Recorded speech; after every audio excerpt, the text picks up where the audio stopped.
യേശു തൻ്റെ ജീവിതത്തിൽ എങ്ങനെയാണോ ജീവിച്ചത് അത് നിങ്ങൾക്കും എനിക്കും ഒരു മാതൃകയാണ്. ഇന്ന് ആ യേശു നിങ്ങളുടെയും എൻ്റെയും അകത്തായിരിക്കുന്നു.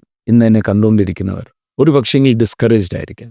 എൻ്റെ ജീവിതത്തിൽ എന്തുകൊണ്ടാണ് ഇതൊക്കെ നടക്കുന്നത്? സ്വാഭാവികമായ ചോദ്യമാണ്. പക്ഷെ ഇപ്പുറത്ത് പരിശുദ്ധാത്മാവിൻ്റെ കൂടെ നടക്കുന്ന ഒരാൾ താൻ ഈ ലോകത്തിൽ നടക്കുന്നു എങ്കിലും സ്വർഗീയ സ്ഥലത്തിരിക്കുന്ന അനുഭവത്തിലാണ് നടക്കുന്നത്.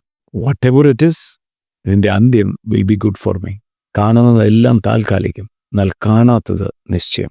നമ്മുടെ ഈ ലോകത്തിലെ ആയുസ് എന്ന് പറഞ്ഞാൽ ഞൊടി നേരം കൊണ്ടുപോകും. എന്നാൽ വിശ്വാസത്തിൽ ഉറച്ചു നിൽക്കുമ്പോൾ, കർത്താവ് യേശുവിനെ പ്രഖ്യാപിക്കുമ്പോൾ, കർത്താവ് യേശുവിന് വേണ്ടി ഒരു ചൂടുകൂടെ എടുക്കുമ്പോൾ, ക്രിസ്തു നിമിത്തം നിന്ന സഹിക്കുമ്പോൾ, പരിഹസിക്കപ്പെടുമ്പോൾ, പത്രോസും യോഹന്നാനെ അവർ യേശുവിനെ പ്രസംഗിച്ചു എന്ന പേരിൽ അവരെ അടിച്ചപ്പോൾ അവർ പറഞ്ഞു ഇത്രയെങ്കിലും യേശുവിന് ചെയ്യാൻ പറ്റിയതോ?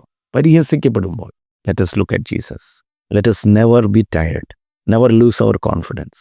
ഞാൻ എന്തുകൊണ്ട് ഇത് പറയുന്നത്? എൻ്റെ വ്യക്തിപരമായ ജീവിത അനുഭവത്തിൽ ഒത്തിരി നിന്ദിക്കപ്പെട്ടു, ഒത്തിരി പരിഹസിക്കപ്പെട്ടു. പല പ്രാവശ്യം വിചാരിച്ചു എന്തിനാ ഈ ഇതിനു വേണ്ടി പോകുന്നത്, സ്വന്തം കാര്യം നോക്കാൻ മേലെ. എന്നാൽ എപ്പോഴൊക്കെ അങ്ങനെ ഒരു മനസ്സ് വന്നോ, യേശുവിൻ്റെ സാന്നിധ്യം, യേശുവിൻ്റെ സ്നേഹം, നീ ഇവയെക്കാളും അധികം എന്നെ സ്നേഹിക്കുന്നു എന്നുള്ള ചോദ്യം മുഴങ്ങിക്കിട്ടും. ഇന്ന് അത് മുഴങ്ങിക്കിട്ടട്ടെ. ഒന്ന് കുടഞ്ഞെഴുന്നേറ്റ്, നിരാശപ്പെടരുത്. വരാൻ പോകുന്നത് ഏറ്റവും ബെസ്റ്റാണ്, യാതൊരു സംശയമില്ല.